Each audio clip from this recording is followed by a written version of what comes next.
Saverio Valentini, buongiorno. Buongiorno. Vous êtes le metteur en scène de l'Indomitadonna, d'après un texte de Renato Cotti. Donc, vous avez travaillé sur une mise en scène assez épurée, assez sobre. Pourquoi avoir choisi cette orientation? C'est-à-dire c'est déjà une démarche de théâtre. C'est ce qui apparaît comme être sobre, sans décor, c'est un choix de travail. Il n'y a pas de décor. Tous les éléments qui sont sur la scène ce sont des instruments dramaturgiques qui servent à créer les scènes et des situations dramatiques. Il y a une roue parce qu'elle est utile, il y a un bout de bois parce qu'il est utile, et c'est ça qui donne cet aspect assez dénudé.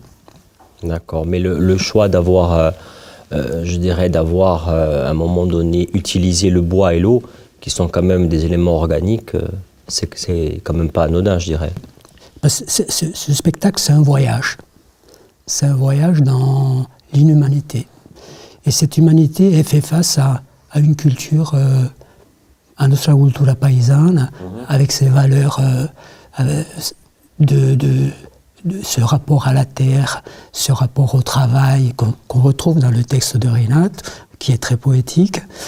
Et ces éléments-là rappellent ce monde poétique de Renato, face à cette inhumanité qui, elle, c'est un gouffre sans fin, où on descend de plus en plus jusqu'à la poudre, jusqu'à la cendre humaine.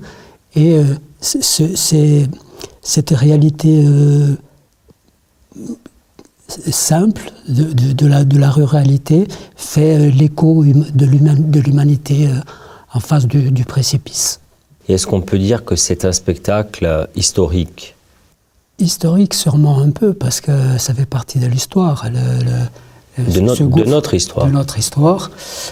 Mais c'est plus un voyage poétique qui ne porte pas de jugement. Il n'y a pas là on a évité tous les poncifs dans lesquels on pouvait tomber en dénonçant la barbarie. Il y a, en fin de compte, on a choisi dans le texte de Renato tout ce qu'il y avait de poésie possible, humaine, pour faire le contrepoids de l'inhumanité. Merci. Je vous en prie.